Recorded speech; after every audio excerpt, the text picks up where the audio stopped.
ایک گاؤں میں دو ہمسائے رہتے تھے۔ ایک کا نام یاسر تھا، مالدار مگر بخیل۔ دوسرا سلیم، غریب مگر دل کا سچا اور سخی۔ یاسر کے گھر روز عمدہ کھانا پکتا، مگر کسی کو کبھی ایک نوالا نہ دیا۔ اس کے برتن بھرتے رہتے لیکن دل خالی تھا۔ سلیم کے پاس تھوڑا تھا، مگر اس کا دل کھلا تھا۔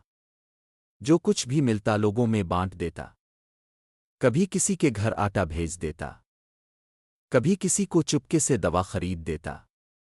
لوگ سلیم کو دعائیں دیتے اور یاسر سے کتراتے۔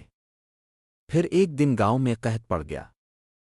بارش رکی، کھیت سوکھ گئے، لوگوں کے گھروں سے اناج غائب ہونے لگا۔ بھوکے چہروں نے یاسر کے دروازے پر دستک دی۔ یاسر بھائی، بچوں کے لیے تھوڑا سا آٹا دے دو۔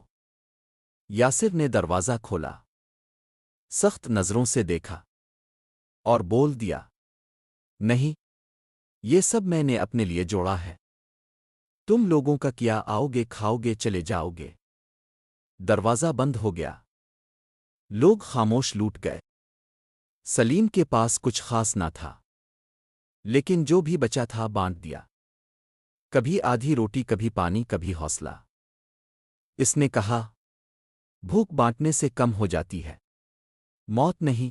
لوگوں کی دعائیں سلیم کے ساتھ ہو گئیں اور یاسر کے گھر میں ویرانی چھا گئی۔ چند دن بعد یاسر کو شدید بخار ہو گیا، بدن ٹوٹنے لگا، سانسیں اکھڑنے لگیں، لیکن کوئی دروازہ کھولنے نہ آیا، نہ پانی دینے والا، نہ دوا پوچھنے والا۔ وہ بستر پر لیٹا چھت کو دیکھتا رہا، آنکھوں سے آنسو بہنے لگے۔